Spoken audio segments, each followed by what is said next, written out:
कहानी की शुरुआट होती है साल 2055 में, जहां विज्ञान ने इतनी तरक्की कर ली थी कि अब फौज में रोबोट्स को भर्ती किया जा रहा था। इनकी वजह से कई भयंकर युद्ध हुए और दिन प दिन धरती तबाह होते जा रही थी। अब इंसानों की जान बचाने के लिए सरकार ने शहरों के ऊपर स्काईनेट्स नाम के कवच बना दिए थे ताकि प्रदूषित हवा शहर में ना आ सके। मगर एक दिन अंतरिक्ष से एक मीटियोराइट B-16 इलाके में क्रैश हो गया, जिसमें से एक खतरनाक एलियन पौधा निकला जिसका नाम था पेंडोरा। ये खास तरह का पौधा है जो कि पानी मिलते ही बहुत ज्यादा तेजी से बढ़ता है। लेकिन इस पौधे की एक बढ़िया बात भी है, अगर इसे अंधाधुंध बढ़ने से रोक दिया जाए तो ये अपने आसपास की हवा को साफ भी बहुत अच्छे से करता है। इसके बाद हम फौज के कुछ टॉप ऑफिसर्स के बीच एक मीटिंग देखते हैं जिसमें कर्नल टैम ने बताया कि कुछ ही दिनों में 2 बरसाती तूफान आने वाले हैं और एक साथ इतनी सारी बारिश की वजह से इस पेंडोरा पौधे को रोकना नामुमकिन हो जाएगा। फिर टैम ने सबको डॉक्टर चैन से मिलवाया जिसने एक खास तरह की जीन बुलेट्स बनाई थी। इन बुलेट्स के अंदर एक खास तरह का वायरस था। अगर इन बुलेट्स को पेंडोरा पौधे के पिस्टल नाम के एक पार्ट में लगा दिया जाए तो उसका बढ़ना काफी हद तक रुक जाएगा और वो हवा को साफ करने का काम करता रहेगा। ये सुनकर जनरल शैनली को एहसास हुआ कि इस ऑपरेशन के बाद उनके स्काईनेट्स बेकार हो जाएंगे। खैर फिर कर्नल टैम ने उससे रोबोट्स की एक टुकड़ी मंगवाई जो पेंडोरा के पिस्टल एरिया में इन बुलेट्स को प्लांट कर सके। पेंडोरा का पिस्टल एरिया उसके दिमाग की तरह था। उसके अलावा किसी भी और जगह पर ये वायरस काम ही नहीं करेगा। अगर ये मिशन सफल नहीं हुआ तो उन्हें अपना प्लान B शुरू करना होगा, जिसके मुताबिक वो ऑर्का नाम के एक स्पेसक्राफ्ट से पेंडोरा पर एक मिसाइली हमला करेंगे। मगर इस हमले में कम से कम 1 लाख लोगों की मौत हो जाएगी। ये सुनकर कमांडर चंग ने कहा कि उन्हें लोगों की जान बचाने के लिए प्लान बनाना चाहिए, पर कर्नल टैम ने बताया कि कोई दूसरा रास्ता है ही नहीं, बस दुआ मांगो कि जीन बुलेट मिशन काम कर जाए। इसके बाद कमांडर चंग ने कर्नल टैम को टाइलर की एयरफोर्स यूनिट से मिलवाया और उन्हें समझाया कि उन्हें पेंडोरा पौधे के पिस्टल तक कैसे पहुंचना है। सबसे पहले वो बॉम्ब से पेंडोरा पर जहरीली गैस छोड़ेंगे। इसके बाद स्काई फिशेस नाम के एयरक्राफ्ट्स उसके आसपास घूमकर पिस्टल का पता लगाएंगे और उनके रोबोट्स जीन बुलेट्स से हमला करेंगे। मगर तब टाइलर ने कहा कि इस खतरनाक मिशन में उनकी यूनिट के फौजियों को काफी ज्यादा खतरा है, जिस पर कर्नल टैम ने उसे चुपचाप ऑर्डर्स मानने का हुक्म दिया। जल्द ही मिलिट्री यूनिट इस खतरनाक मिशन के लिए निकल पड़ी। तब टाइलर ने अपनी बेटी को याद करते हुए उसका लॉकेट अपनी शिप में टांग दिया जो कई साल पहले मारी गई थी। उधर B-16 के रिहायशी इलाके में हम स्कंक नाम के एक आदमी को देखते हैं जो पहले एयरफोर्स सिपाही हुआ करता था। जब उसे आसमान में 3 स्काई फिशेज और एक ऑर्का स्पेसशिप दिखाई दी तो वो सोचने लगा कि आखिर ये कौन से मिशन पर निकले हैं। उधर स्काई फिश में लिंकन और कॉनर नाम के 2 फौजी थे और कॉनर की गर्लफ्रेंड लूसी कमांड सेंटर से उन्हें रास्ता बता रही थी। वहीं टाइलर की यूनिट जब पेंडोरा के इलाके में घुसी तो वहाँ हल्की बारिश हो रही थी। अब तीनों स्काई फिशेज ने पेंडोरा पौधे के आसपास अपनी जगह ली। इधर पेंडोरा तेजी से बारिश को सोख कर बढ़ता जा रहा था। उसी समय स्काई फिशेज ने कमांडर चंग के कहने पर पेंडोरा पौधे के ऊपर 6 बम धमाके कर दिए। अब वो धुएं को चीरते हुए तेजी से पेंडोरा में घुस गए। उधर कमांड सेंटर से लूसी ने सिपाहियों को पेंडोरा के पलटवार से सावधान रहने को कहा ताकि वो उससे बचकर आगे बढ़ सकें। लेकिन इस सब के दौरान एक स्काई फिश में आग लग गई और वो क्रैश हो गया। अब मिशन पर सिर्फ 2 स्काई फिश विमान बचे थे। अचानक पेंडोरा ने एक और स्काई फिश पर हमला करके पूरे क्रू को बेरहमी से मार डाला। अब सिर्फ एक ही स्काई फिश बचा था तो टाइलर ने कमांड सेंटर को अपनी खबर दी। अचानक पेंडोरा ने उस पर भी वार करके उसका फ्यूल टैंक पंचर कर दिया। इधर टाइलर का क्रू पेंडोरा पर लगातार गोलीबारी करके अपना बचाव कर रहा था। अब स्काई फिश तेजी से नीचे गिरकर क्रैश होने ही वाली थी कि तभी टाइलर ने ऐन वक्त पर प्लेन को घुमाकर पेंडोरा के पिस्टल की तरफ मोड़ दिया। आखिरकार टाइलर को वो जगह मिल गई थी जहां जीन बुलेट्स को फिट करना था। तब डॉक्टर चैन ने देखा कि पिस्टल एरिया अभी भी जमीन के नीचे था। उसी समय टैम ने रोबोटिक यूनिट को आगे बढ़ने का आदेश दिया, जिसके बाद ओकरा स्पेसशिप ने 2 मिलिट्री रोबोट्स को नीचे छोड़ दिया। वहीं दूसरी ओर हम देखते हैं कि मेजर जनरल शैनली इस मिशन पर निगरानी रखे हुए था और उसने अचानक ओकरा के सिस्टम को हैक करके ओकरा में जबरदस्त धमाका करवा दिया, जिससे उसके अंदर मौजूद सभी सिपाही मारे गए। अब ओकरा गिरकर सीधा एक बिल्डिंग में क्रैश हो गई, जिसके बाद अब पेंडोरा का सामना करने के लिए सिर्फ टाइलर की स्काई शिप बची थी। इसी वजह से टाइलर का कमांड सेंटर से संपर्क टूट गया, पर फिर भी उसने जैसे तैसे पेंडोरा के पिस्टल का पता लगा लिया था। मगर इससे पहले कि स्काई शिप का फ्यूल खत्म हो जाता, वो भी अचानक घूमते हुए क्रैश हो गई। आखिरकार उनका मिशन नाकामयाब हो गया। मगर फिर टाइलर को अपनी मरी हुई बेटी की झलक दिखाई दी, जिससे उसके अंदर दोबारा से जोश भर गया। उसने फटाफट अपने बचे हुए क्रू को जलती हुई स्काई फिश से बाहर निकाला। उधर कर्नल टैम को मिशन नाकामयाब होने की खबर मिली तो उसने प्लान B को अंजाम देने का ऑर्डर दिया। लेकिन इस पर कमांडर चंग ने जवाब दिया कि अभी सिर्फ सिग्नल टूटा है, मिशन नहीं खत्म हुआ। उन्हें अपने बचे हुए सिपाहियों को ढूंढने जाना चाहिए। डॉक्टर चैन ने बताया कि आखिरी स्काईफिश पेंडोरा के पिस्टल के काफी करीब है। तो कमांडर ने कहा कि उन्हें खुद जाकर टाइलर और उसकी टीम को ढूंढना चाहिए ताकि प्लान बी को अंजाम देने की नौबत ही ना आए। आखिरकार कर्नल टैम ने उन्हें 3 घंटे की मोहलत दी क्योंकि उसके बाद दूसरा तूफान आ जाएगा। उधर टाइलर और उसकी टीम एक खाली हॉस्पिटल में पहुंचे क्योंकि लिंकन काफी ज्यादा जख्मी हालत में था। उन्हें बिल्डिंग में कुछ अजीबोगरीब आवाजें सुनाई दी, पर फिर भी उन्होंने लिंकन को एक कमरे में लेटा दिया। बाकी फौजियों ने ऑक्सीजन हेलमेट्स पहने हुए थे। अब टाइलर लिंकन के लिए दवाइयां ढूंढने गया और कॉनर उसका खून बहने से रोक रहा था। इधर कमांडर चंग अपने आर्मर ट्रक में B-16 इलाके में आ पहुंचा और उसने अपने पुराने साथी स्कंक को रेस्क्यू मिशन पर साथ चलने को कहा। चंग ने स्कंक को वही हथियार दिया जो वो फौज में इस्तेमाल किया करता था और स्कंक उसका साथ देने को राजी भी हो गया। इसके बाद वो अपने गुमशुदा साथियों को ढूंढने के लिए सरहद पार कर गए। उधर हॉस्पिटल में टाइलर ने फार्मेसी वाले कमरे से एक इंजेक्शन ढूंढ निकाला और अचानक उसे कोई आवाज सुनाई थी। उसने पीछे मुड़कर देखा तो उसे एक गुड़िया दिखाई दी जिससे उसे अपनी बेटी की याद आई। इधर कॉनर को भी वही आवाज सुनाई दी तो वो लिंकन को छोड़कर आवाज के पीछे गया, मगर उसी पल अचानक कोई पीछे से लिंकन पर हमला करके उसे उठाकर ले गया। वहीं चंग टाइलर को ढूंढने निकला था तो उसे टाइलर का फोन आया, पर अचानक एक वहशी कीड़े ने टाइलर पर हमला कर दिया। लेकिन टाइलर ने उसे पकड़कर उसकी बंदूक छीन ली और फिर कुछ ही पलों में कीड़े का काम तमाम कर दिया। वहीं दूसरी ओर कॉनर ने देखा कि वैसा ही एक कीड़ा लिंकन को नोच नोच कर खा रहा था, तो वो अपनी जान बचाकर भागा।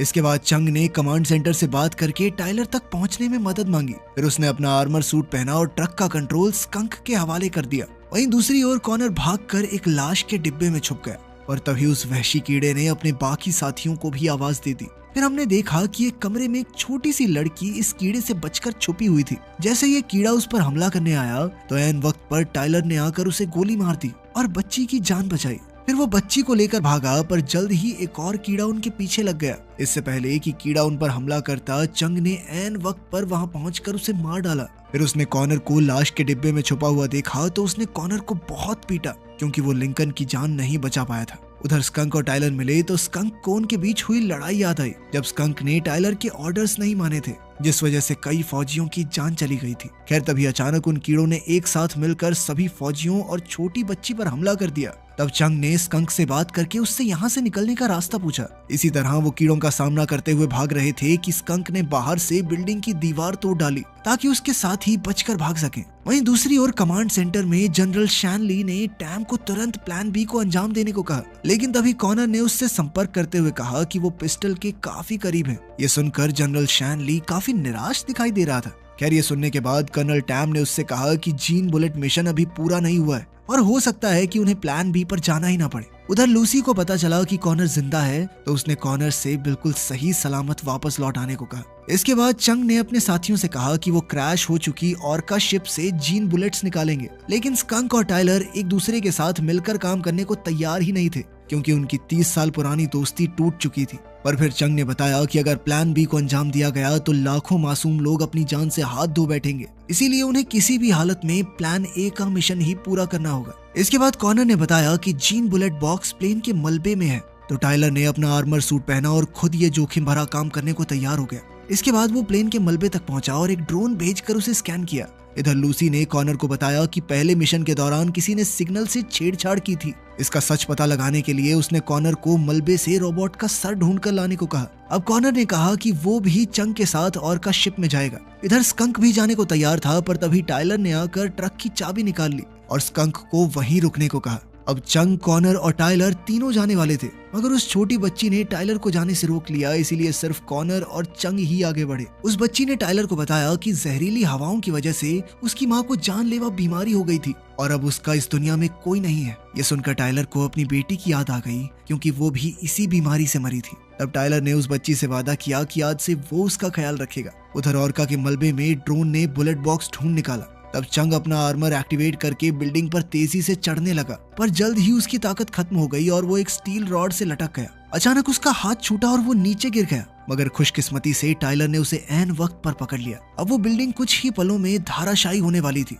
इसीलिए वो तुरंत अपनी जान बचाकर वहां से भागे। पर तभी उन्हें एक वैन में बुलेट बॉक्स दिखाई दिया जिसमें सिर्फ एक जीन बुलेट बची थी। इसी दौरान कॉनर को मलबे में एक रोबोट का टूटा फूटा शरीर मिला और साथ ही उसे एक ग्रेनेड की पिन मिली, जिसका मतलब ये था कि इस रोबोट ने ही ओकरा शिप में बम धमाका किया था। इधर टाइलर चंग की मदद से एक पानी की पाइप से लटककर बुलेट बॉक्स तक पहुंचने की कोशिश कर रहा था, लेकिन तभी अचानक कीड़े चंग पर हमला करने आ पहुंचे। उधर जैसे ही टाइलर ने जीन बुलेट उठाई तो वैन सीधा नीचे जा गिरी। अब टाइलर और चंग मिलकर उन कीड़ों का सामना कर रहे थे कि तभी कदम कदम पर उन पर मलबा गिरने लगा। उधर कॉनर ने शिप में मिले रोबोट का सर उसके धड़ से अलग किया। उसी समय ऊपर से एक गाड़ी कॉनर पर गिरकर उसका काम तमाम करने ही वाली थी कि ऐन वक्त पर टाइलर ने वहां आकर उसकी जान बचाई। अचानक गाड़ी से एक कीड़ा निकलकर उन पर हमला करने लगा, पर पीछे से स्कंक ने आकर उस कीड़े का सर धड़ से अलग कर दिया। इसके बाद उसने कई कीड़ों को इसी तरह अपने इलेक्ट्रिक हथियार से भस्म कर दिया। अब वो सभी जैसे तैसे इस बिल्डिंग से भागने की कोशिश कर रहे थे, क्योंकि ये बिल्डिंग किसी भी पल गिर सकती थी,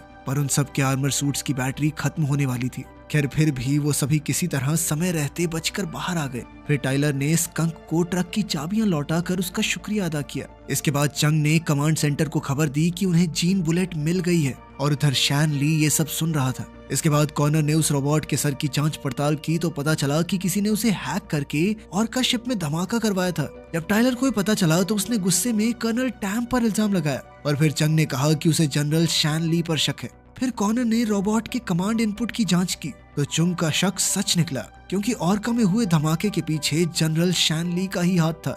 अब चंग ने सीधा शैनली को फोन करके गुनाह कबूल करने को कहा, मगर शैनली ने इससे साफ इनकार कर दिया और कहा कि वो उन्हें मारने के लिए अपने फौजी रोबोट्स भेज रहा है। इसके बाद शैनली ने उनका सिग्नल हैक करके कंट्रोल सेंटर से उनका संपर्क तोड़ दिया। अब दूसरा तूफान आने में सिर्फ 30 मिनट बाकी थे। खैर चंग और उसकी टीम एक बार फिर से पेंडोरा में जीन बुलेट फिट करने के मिशन पर निकल पड़े, लेकिन पीछे से शैनली के रोबोट्स ने उनके ट्रक पर जबरदस्त हमला बोल दिया। टाइलर और चंग ने बॉम्ब्स फेंककर पलटवार किया और स्कंक ने ट्रक के हथियारों से रोबोट्स पर हमला कर दिया, लेकिन जल्द ही तीनों रोबोट्स उनके हमलों से बचते हुए ट्रक पर चढ़ गए। तो स्कंक ने अचानक ट्रक रोक दिया, जिससे एक रोबोट सामने जा गिरा, जिसके बाद स्कंक ने उस पर ट्रक ही चढ़ा दिया। फिर टाइलर ने अपने एक आधुनिक हथियार से उस रोबोट को कैद कर लिया। अब चंग ने ट्रक के ऊपर मौजूद एक रोबोट पर हमला किया और टाइलर ट्रक के अंदर वाले रोबोट से लड़ रहा था। अचानक उस रोबोट ने ट्रक में ग्रेनेड फेंका तो पैंजी ने सही वक्त पर ग्रेनेड उठाकर बाहर फेंक दिया। इधर टाइलर के आर्मर सूट की बैटरी खत्म होने वाली थी कि तभी उसने कुल्हाड़ी के वार से रोबोट को धूल चटा दी। उधर चंग ने छत पर मौजूद रोबोट को तोड़ फोड़ कर फेंक दिया। अब वो तेजी से आगे बढ़ रहे थे, पर तभी अचानक दूर से उन पर एक मिसाइल दाग दी गई। तो स्कंक ने अचानक से ट्रक घुमा दिया और वो मिसाइल सीधा पुल से जा टकराई। वहाँ जबरदस्त धमाका हो गया, जिससे पुल तो टूट गया, पर उनका ट्रक हवा में उड़ता हुआ उस पार जा पहुंचा। मगर जल्द ही पीछे से एक रोबोट दोबारा से उठ खड़ा हुआ और उनके ट्रक का पीछा करने लगा। अब चंग ने जीन बुलेट टाइलर के हवाले की और खुद उस रोबोट पर कूद पड़ा। उसने अपने हाथों से रोबोट की बंदूक का रुख बदला, जिससे रोबोट ने ट्रक छोड़ दिया। अब चंग भी रोबोट के साथ सीधा नीचे जा गिरा। उधर टाइलर और बाकी फौजी आगे बढ़े और बेचारा चंग वही अपना टूटा फूटा आर्मर पहने होश में आया। अब दूसरा तूफान आने में सिर्फ 15 मिनट बाकी थे, तो कर्नल टैम ने ऑर्का 2 शिप को तैयार करने को कहा, क्योंकि उन्हें किसी भी पल प्लान बी को अंजाम देना पड़ सकता था। उधर टाइलर और उसकी टीम अपनी मंजिल तक पहुंच गई थी। वहीं लूसी ने कमांड सेंटर में देखा कि टिमोरा नाम का एक रोबोट उनके सिग्नल से छेड़खानी कर रहा था। उसने जल्द ही ये खबर कर्नल टैम को दी। इधर टिमोरा तेजी से टाइलर और उसकी टीम पर हमला करने के लिए आगे बढ़ रहा था। तब टाइलर ने कॉर्नर को जमीन में मौजूद पिस्टल के छेद में बॉम्ब लगाने को कहा। तभी पैंजी ने रोते हुए टाइलर को गले लगा लिया। तो टाइलर ने वादा किया कि वो जरूर वापस आएगा, लेकिन तब तक उसने पैंजी को एक गाड़ी में छिपने को कहा। फिर टाइलर ने कॉर्नर को जीन बुलेट देकर मिशन की जिम्मेदारी सौंपी। अब कॉर्नर ने पिस्टल के ऊपर ही जमीन पर बॉम्ब लगा दिया। फिर स्कंक ने टाइलर से कहा कि उन्हें मिलकर इस रोबोट का खात्मा करना ही होगा, ताकि वो प्लान बी को शुरू होने से रोक सके। जैसे ही तिमोरा रोबोट उनकी ओर बढ़ा तो टाइलर ने अपनी बंदूक से उस पर अंधाधुंध गोलीबारी शुरू कर दी, मगर तिमोरा के आधुनिक हथियारों के सामने उसकी बंदूक कहां तक चल पाती। अब टाइलर जैसे तैसे वहां से भागा और उधर स्कंक दूसरी ओर से रोबोट पर मिसाइल दागने को तैयार हो गया। इसी दौरान टाइलर ने पीछे से उसका इंटरसेप्टर तोड़ दिया, जिसके बाद उनका सिग्नल कमांड सेंटर से फिर से जुड़ गया। इसके बाद लूसी ने कर्नल टैम को शैनली के खिलाफ मिले सबूतों की फाइल थमा दी। कर्नल टैम ने सीधा जाकर शैनली से पूछताछ की और उससे इसी वक्त रोबोट्स को रोकने को कहा, पर शैनली ने तो उसे प्लान बी शुरू करने का हुक्म दे दिया। उधर टाइलर तिमोरा से बचते हुए भाग रहा था, पर अब उसके आर्मर सूट की बैटरी बिल्कुल खत्म होने वाली थी। उसी पल स्कंक ने पीछे से रोबोट पर मिसाइल दाग दी, जिससे वो जमीन पर धाराशायी हो गया। लेकिन जैसे ही कॉर्नर ने जमीन पर लगाए बॉम्ब्स में धमाका किया तो रोबोट एक बार फिर से मलबे से बाहर आने लगे। अब वो रोबोट कॉर्नर पर गोलियां बरसा रहा था, पर तभी टाइलर उसकी मदद के लिए आया। पैंजी भी कॉर्नर के पास आई तो कॉर्नर ने कहा कि वो बिल्कुल ठीक है। फिर टाइलर ने अपनी बची खुची शक्तियां और हथियारों के दम पर रोबोट का सामना किया, पर रोबोट ने उसके सर पर जोरदार मुक्का मारा, जिससे वो काफी जोर से जमीन पर जा गिरा। इसके बाद रोबोट ने उसे फिर से उठाया अब वो पैंसी पर हमला करने ही वाला था कि टाइलर ने अपनी पूरी जी जान लगाकर उसे रोका। तभी स्कंक ने एक बार फिर से तिमोरा पर जोरदार वार किया और इस धमाके में उसके चीथड़े उड़ गए। मगर जल्द ही बारिश फिर से होने लगी और अब पेंडोरा तेजी से बढ़ने लगा था। इधर और का शिप पिस्टल के ऊपर आ पहुंची थी और वो जल्द ही प्लान बी का आगाज करने वाले थे। नीचे चंग जैसे तैसे टाइलर और पैंसी के पास पहुंच गया। फिर उसने कर्नल टैम से कहा कि वो खुद पिस्टल में जाएगा, तो कर्नल टैम ने एक बार के लिए प्लान बी को रोक लिया। अब चुंग हाथ में जीन बुलेट लेकर पेंडोरा के पिस्टल में घुस गया, लेकिन वहां तो सैकड़ों की तादाद में वहशी कीड़े मौजूद थे। उधर बाहरी दुनिया में पेंडोरा की टहनियां बहुत तेज रफ्तार से बढ़ते हुए शहर में तबाही मचा रही थी, जिस वजह से आम लोगों में अफरा तफरी मच गई। खैर जल्द ही चंग ने पिस्टल के अंदर जीन बुलेट एक्टिवेट कर दी, जिसके अंदर से उस खास वायरस ने बाहर आकर सभी कीड़ों को मार डाला और कुछ ही पलों में पेंडोरा का बढ़ना रुक गया। आखिरकार डॉक्टर चंग ने ऐलान किया कि उनका ऑपरेशन सफल रहा। ये सुनते ही पूरे कमांड सेंटर में खुशी की लहर दौड़ गई। लेकिन इसी बीच कर्नल टैम को जनरल शैनली के कमरे में गोली चलने की आवाज सुनाई दी। जब उसने कमरे में जाकर देखा तो शैनली मर चुका था। खैर इस घटना के एक हफ्ते बाद डॉक्टर चैन ने पेंडोरा के जीन्स को इस तरह बदल दिया कि अब वो धरती को नुकसान नहीं पहुंचाता, बल्कि अपने आसपास के वातावरण की सारी हवा को साफ कर देता था। इसी वजह से अब वहाँ इंसानों का रहना बिल्कुल पहले की तरह मुमकिन हो चुका था। उधर B-16 में टाइलर और स्कंक फिर से दोस्त बन गए और अब स्कंक वापस से फौज में शामिल हो गया था। आखिर में धरती पहले की तरह हरी भरी होने लगी और इसी उम्मीद की किरण के साथ इंसानों ने धरती को हमेशा महफूज रखने का जिम्मा उठाया।